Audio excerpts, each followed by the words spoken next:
and the first thing we have on camera is a rapid shift. It's really like I'm in it. It's like one of my Japanese animes.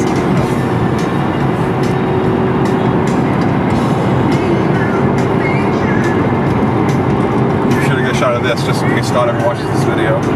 Well, he's not going to be surprised about you going. This is how a real person drives. Well, considering the amount of times he's yelled at me to slow down, this is not going to be particularly new. He's like, oh, by the way, you're doing 80. I'm like, I am?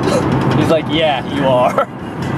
That I'll slow down for. I don't like, unless I'm like on a dead and barren turnpike. Yep. Then I'll slow down. So I like going fast. Yeah, I can't quite claim the same.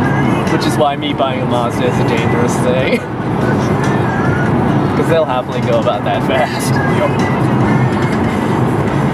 Someday I'll have my Mazda of some variety. Maybe it'll be a 2, maybe it'll be a 3, maybe it'll be an RX-7, probably not. Maybe it'll be a Miata, also probably not.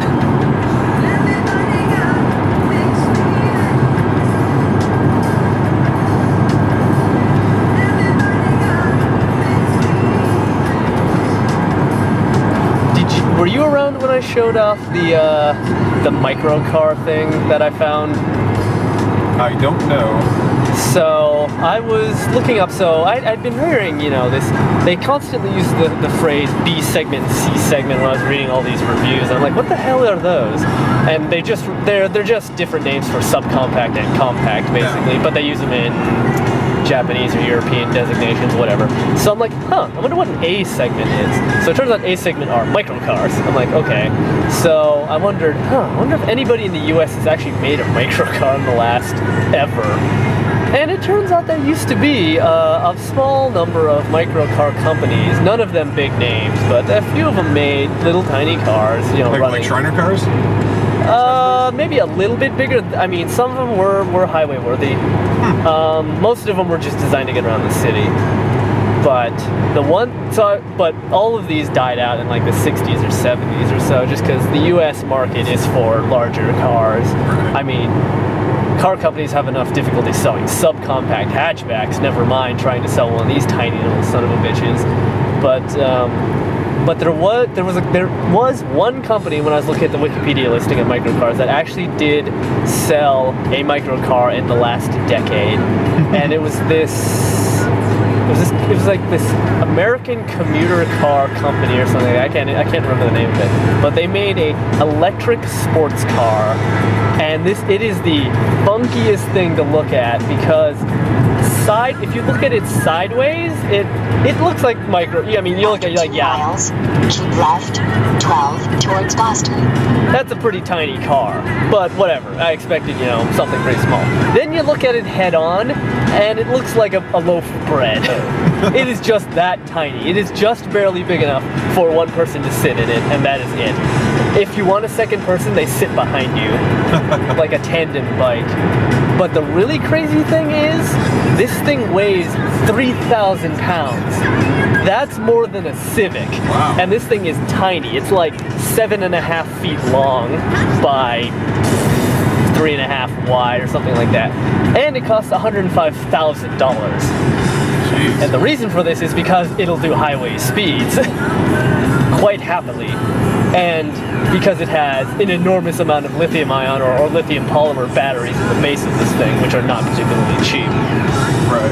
So, I mean, remember, it was billeted as a electric sports car, not an electric regular car, a sports car. So this thing has a decent amount of acceleration. And so, because of this, apparently the center of gravity of this thing is only 11 inches off the ground, despite it being this tall loaf of bread sort of a looking thing. But it was just the weirdest thing I found in terms of cars in the US. Left, 12 towards Boston. And I like small cars. I would have gotten It was Keep left. not a Smart Fortwo. I mean, you've seen smart cars, right? Yes. They're like little egg-looking things that go along and are kind of not particularly stable, in my opinion. But so Smart made a version of, well, kind of a version. They made a redone version of it called. Follow Interstate 93 northbound, US 1 northbound, for 3.1 miles. Called the Smart Roadster, and it looked like it actually probably be a pretty fun car because it was a pretty damn tiny car. It was a somewhere between a micro car and a subcompact, and it was 9.5 feet long by 5 feet wide or something like that. So you're not going to be carrying anything. But apparently it had about the same power to weight ratio as like a Porsche or something like that because it didn't weigh anything. Right. And apparently it was just a very, very fun car to drive. The problems it had were, well, again, the US doesn't have much of a taste for really small cars. And I guess its fuel efficiency wasn't great, which is not surprising for Roadster. And I can't remember if it had roof leakage problems or not, but I think there were some fit and finish issues with it. But apparently it drove like a dream, so I totally would have After gotten 2 one of miles, take the exit right, 4 towards Brockton. those. If it were like $25,000 also. Right, yeah. Yeah, which is the other problem. I can't quite bring myself to pay $25,000 for something that looks like an expensive shoe. A very fast, expensive shoe, but a shoe nonetheless.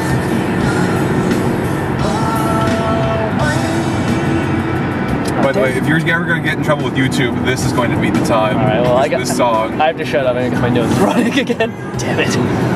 Damn it, Moby. When you read this is all your fault.